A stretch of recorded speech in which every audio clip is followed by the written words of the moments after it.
Recently, I got a comment on my Game Jolt page, of all things, from someone called Thunder Tornado Studios. They said, "Hi Isaac, I know you usually do FNAF stuff, but I was wondering if you want to review my horror game called Kids Show Maintenance." I played it, and I decided I'm going to make this video to give some praise and give some constructive criticism. Now, it might seem weird for me to talk about this very underground game. I'm not obligated to review this game just because someone asked me to, but later in the video, I'm actually going to explain why I wanted to make this video. This game is rough around the edges and far from perfect, but it's someone's art, and it deserves respect just for being that. Once again, I'm going to further explain the inspiration behind this video in a bit, but first, let's just talk about Kids Show Maintenance. Kids Show Maintenance is separated into 3 different levels that each have 3 different difficulties. It's kind of like Webs of Cog and Oil in terms of structure for those of you that have played that game. It's a few minigames that are different but have a similar simple formula. This game is almost definitely FNAF inspired. I'd be very surprised if it wasn't. It's a point-and-click horror game where each level is a different task that you have to complete in a work setting. If you somehow can't tell by my entire career up to this point, I'm a fan of that style of gameplay, and I think there's a lot you can do with it. So let's go through each of the levels. In the first level, you need to print out 5 scripts while monitoring a character to your left. Each script takes time to print, and in order to keep Smirky away, you need to use the fire alarm next to the door. It's somewhat similar to FNAF 6's office gameplay, if that helps explain it. You know, waiting for a task that's out of your control to be finished while monitoring your surroundings. I do like this idea. I think having to wait for a task to finish without your control is a great way to build tension. That's one of the things that makes FNAF 6 so stressful. The problem with this version of that idea, though, is that there's very little challenge. Smirky takes a long time to get to you, and there's no punishment for just staring at the doorway while the script is printing. You simply have to click the button when you see his face. There's very little to it. There are also multiple stages of how close the character is, which makes it ridiculously easy, because it would be one thing if you had to click the button as soon as he appears, but the fact that you are given so much time to react makes it really easy because he is the only threat. The hardest difficulty makes it a little more exciting because Smirky appears so much, but it's still not very challenging. I have some suggestions to make this better. One idea is to make you look forward while the task is ongoing. Maybe instead of printing 5 scripts, the task could be to write a script, so you have to look forward whenever you're not looking at Smirky. Because part of what makes the game so easy is being able to stare at the doorway the entire time the script is printing. If you have to look away from Smirky, you need to rely on your ability to react. Smirky also just needs to be more aggressive. Once again, there are stages of how close he gets, giving you a lot of time to react. It's already easy to catch him in his first position, it's ridiculously easy when you're allowed to wait for his second and third. I would make the time limit you need to react within much tighter. And although this would make it really similar to FNAF 6, you could also add a second character to your right, so you have to watch both of them. That would give it a little more kick. Overall, I still found this section of the game fairly enjoyable because I still enjoy simplistic gameplay from time to time, and I think the concept itself is solid. It just needs some tweaking to be better because it's very easy to complete due to the lack of real obstacles. Moving on to the second game, this one also has some great potential, but also unfortunately suffers from some balancing issues. In this game, you're in a dark room looking for boxes. They will spawn all across the room, and you need to press Control when hovering over one to pick it up. But you also need to stay clear of Honky Homp, which is a great name. This character can be rid of by shining your light on them. They appear to the left, but if you leave them alone for too long, they will get up and you lose. So yeah, that's a pretty solid idea, and it's also fairly fun.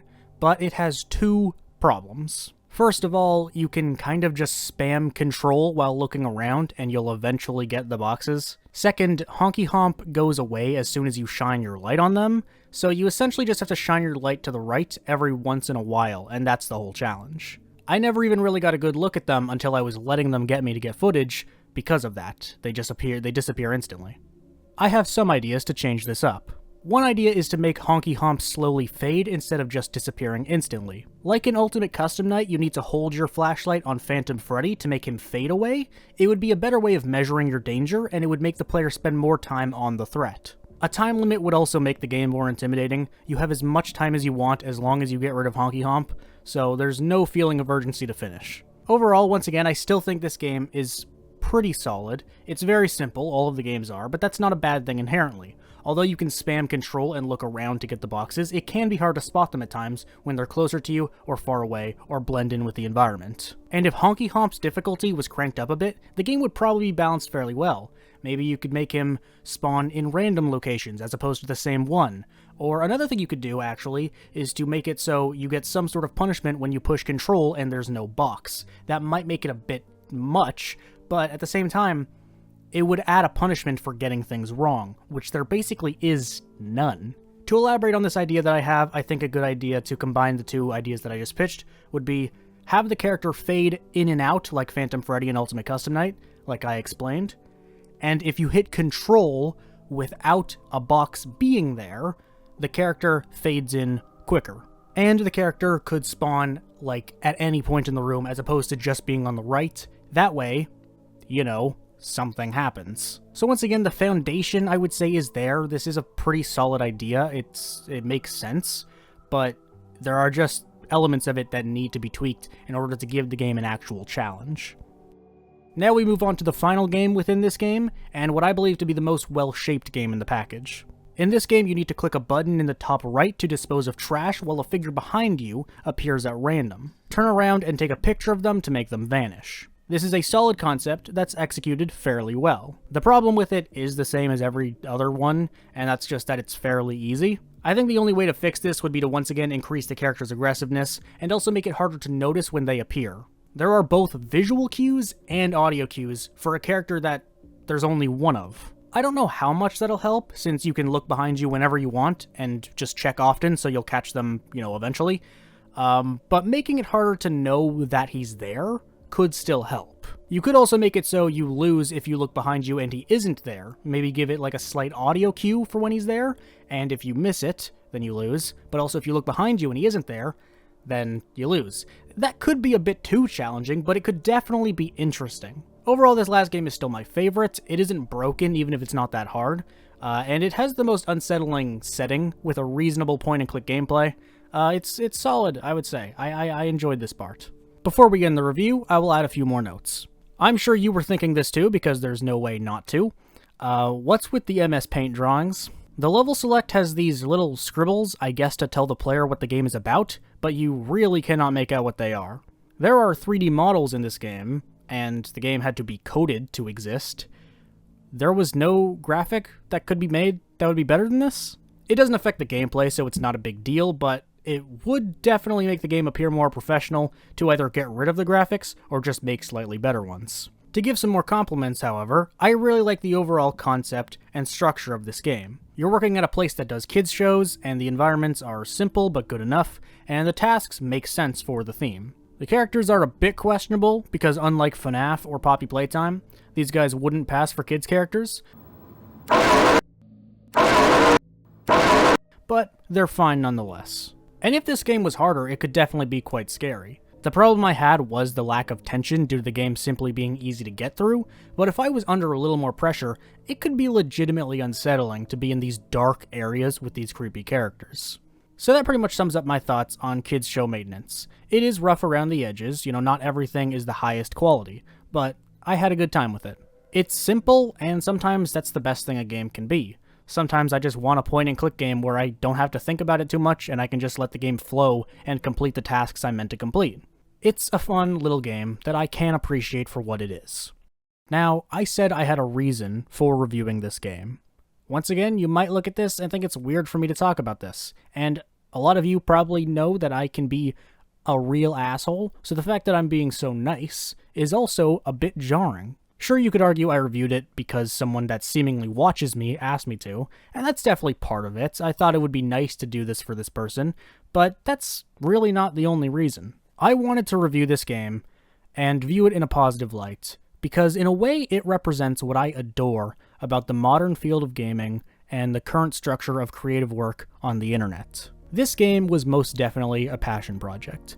I don't know who made it, but it was probably a group of friends wanting to do something fun, or maybe just one person that wanted to create something cool. The fact that this person was able to make this game and then put it out there for the world to see is so cool, and it makes me so happy that they could and that they did. I want to show respect to underground game developers that are putting their hearts out there. I want to do something positive For those of you that don't know, I used to do commentary content. I used to critique people and talk about drama and stuff like that. The reason I stopped doing that and moved on to doing FNAF content was that commentary content was just so negative, and I wanted to do something more personal to me. I wanted to do something more positive. But even doing these videos on games, it still got negative a lot of the time, and I just don't want to do that anymore. I stopped talking about Security Breach because I really do dislike it, and I just don't want to make negative content all the time. I was going to review Poppy Playtime Chapter 2, a lot of people want me to, but I just really didn't like it at all, and I don't have a desire to make a video just to shit on it. I want to do more positive and uplifting videos because I think that's better for me, creators, and viewers. Sure, I still gave some constructive criticism, and I'm making it clear that this game has problems, but this game is someone's work of art that means something to them, and that's special and it deserves respect for that. Seeing these underground games from these young game developers often reminds me of my career as well, and I think that's sort of where this is coming from. I started off making videos simply because I loved doing so, and it meant a lot to me. My videos were really rough around the edges, just like these games are, but I made them out of passion, and I know how much it can mean to be shown support for your passion projects. And these game developers deserve that support. So go show Thunder Tornado Studios some support, download Kids Show Maintenance, and give it a follow on GameJolt. I have 60,000 subscribers. I want to see Kids Show Maintenance gain at least a few hundred followers after this video. Also, quick message to the developer. The title screen is spelt correctly, but the GameJolt page is actually spelt wrong. Maintenance isn't spelt correctly, so you should change that. Support smaller game developers and creators in general, because art is art, and we should appreciate it. So with that rather profound message from me, that's going to be the end of this video. Thank you so much for watching, I hope you enjoyed. If there's any indie games out there you want me to talk about, feel free to let me know. You can follow me on Instagram and Twitter at I'mTheBaddest with the links in the description, and please like and subscribe to show some support. It means a lot to me. Thank you for watching once again. I'll see you guys next time.